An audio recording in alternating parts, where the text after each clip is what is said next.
Hello दोस्तों, स्वागत करता हूं मैं आप सभी लोगों का मेरे YouTube चैनल में, जिसका नाम है क्रीपी रियल हॉरर स्टोरीज़। तो दोस्तों, आज की ये जो कहानी है ये सुमित जी की है। चलिए कहानी मैं आपको उन्हीं के ही नज़रिए से सुनाता हूं। मेरा नाम सुमित है और ये जो घटना मैं आज आप सभी लोगों के साथ शेयर करने जा रहा हूं, ये घटना मेरे साथ 2 साल पहले घटी थी। और ये 2 साल पहले सर्दियों की ही घटना है। दरअसल मैं उस टाइम पे ना एक ढाबे पे काम किया करता था। और आप लोग तो जानते ही हैं, सर्दियों में क्या होता है, जो दिन काफ़ी छोटे रहते हैं और रातें जो है जल्दी होनी स्टार्ट हो जाती है। तो जो ढाबा था जहाँ पे मैं काम किया करता था, वो शहर से थोड़ा हटके था और वहाँ से लौटते समय कभी कभी सवारी मिलने में जो था वो देर हो जाती थी, कभी कभी सवारी नहीं मिल पाती थी टाइम से।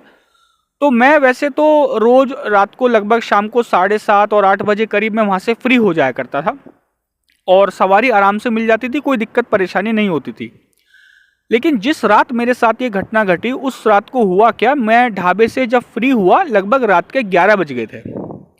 अब 11 बजे तो सवारी मिलने का कोई मतलब ही नहीं था, क्योंकि सर्दियों का समय था और रात भी जल्दी हो जाती है। तो मैंने सोचा कि यहाँ पे वेट करने से फ़ायदा कुछ नहीं है। मैं क्या काम करता हूँ, अपने शहर की तरफ जो है पैदल पैदल जो है चल लेता हूँ। लगभग 4 से 5 किलोमीटर की दूरी थी मेरे शहर की उस ढाबे से। तो जब मैं पैदल पैदल चलने लगा, चलते हुए मुझे लगभग 4 या 5 मिनट ही हुए होंगे, तो मेरे बगल में एक बाइक आके रुकी। बाइक पे 2 लड़के बैठे हुए थे और देखने में ज़्यादा बड़ी उम्र के नहीं थे, वो मेरी ही उम्र के से वो लड़के लग रहे थे। तो मुझको कहने लगे कि भाई, इतनी रात को तुम अकेले कहाँ जा रहे हो? मैंने कहा कि मैं ढाबे पे काम करता हूँ और आज मुझे जो है यहाँ से चलने में काफ़ी देर हो गया, इसलिए सवारी ना मिलने की वजह से मैं पैदल पैदल अपने शहर की तरफ जा रहा हूँ। तो वो कहने लगे कि आओ एक काम करते हैं, तुम्हें हम जो है छोड़ देते हैं जहाँ तुम रहते हो। पहले तो मैंने उन्हें काफ़ी मना किया, क्योंकि मुझे नहीं लग रहा था कि मुझे इनके साथ जाना चाहिए या ना नहीं जाना चाहिए। लेकिन फिर पता नहीं क्यों मन में एक अजीब सा ख्याल आया कि मैंने सोचा कि जो ये बंदे हैं देखने में थोड़ा ठीक से लग रहे हैं, तो मैं पीछे सबसे पीछे मैं बैठ गया। जब बाइक वो चला रहे थे तो चलाते चलाते वो मेरे से बातें भी करने लगे कि तुम्हारा नाम क्या है और तुम कितने समय से यहाँ पे ढाबे पे काम कर रहे हो और अक्सर इतने बजे ही निकलते हो। इस तरीके से मुझे मतलब काफ़ी बातें वो करने लगे। कहने लगे कि यार तुम इतना परेशान होते हो। जो बंदा बाइक चला रहा था ना, वो कहने लगा कि यार एक काम क्यों नहीं कर लेते, तुम अपने लिए एक बाइक क्यों नहीं ले लेते? मैंने कहा हाँ, मैं सोच तो रहा हूँ एक बाइक लेने के लिए। तो इस तरीके से वो मेरे से बात करने लगे। मेरा शहर आने से पहले जो बंदा बीच में बैठा हुआ था, उसने कहा कि भाई तुम इसी शहर में रहते हो ना? तो मैंने हाँ में सर हिलाया, लेकिन मेरे को डर लगने लगा। क्योंकि डर इस वजह से लगने लगा कि मैंने उनको बताया ही नहीं था कि मैं इस शहर का रहने वाला हूँ।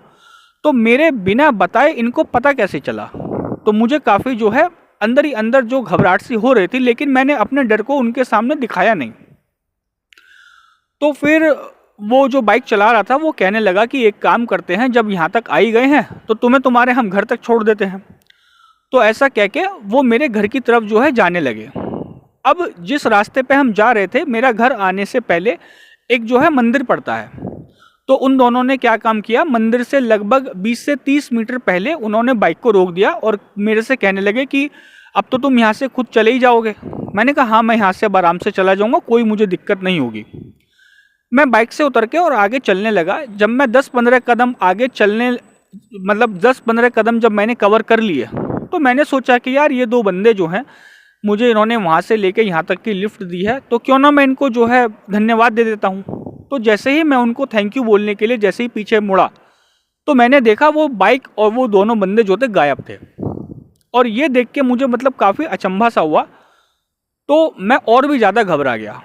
मेरे तुरंत अपने घर की तरफ दौड़ लगाई और मैं तुरंत अपने घर में आके रूम में अपने बिस्तर पर लेट गया।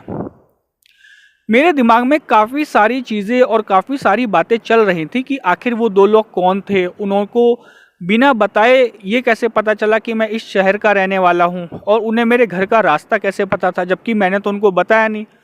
तो काफ़ी चीज़ें मेरे दिमाग में जो थी चल रही थी। और मेरे दिमाग में सडनली एक बात ये आई कि जब वो लोग मुझे रास्ते में मिले थे, तो मुझे उनकी बाइक की कोई आवाज़ नहीं आई थी। और जब उन्होंने मुझे यहाँ पे उतारा और जब वो वापस गए, तब भी मुझे उनके जाने की बाइक की कोई आवाज़ नहीं आई। तो ये चीज़ें सोच के मैं काफ़ी ज़्यादा डर गया। अगली सुबह मैंने क्या काम किया, जो मतलब मेरे घर के आसपास के या उस जगह के रहने वाले जो लोग थे, मैंने उनसे इस ये बारे में उनसे मैंने बात की। तो जब मैंने लोगों को इस बारे में बताया तो उसमें से एक जो बुजुर्ग व्यक्ति थे उन्होंने बताया कि कुछ महीने पहले 2 लड़कों का जो था वो एक्सीडेंट हो गया था और इसी रोड पे उनका एक्सीडेंट हुआ था। तो हो सकता है वो एक सच्ची आत्मा थी जिसने तुम्हें बिना नुकसान पहुंचाए तुम्हें एकदम सही सलामत तुम्हारे घर पे तुम्हें उतार दिया। तो दोस्तों ये थी कहानी सुमित जी की। उम्मीद करता हूँ आपको कहानी पसंद आई होगी।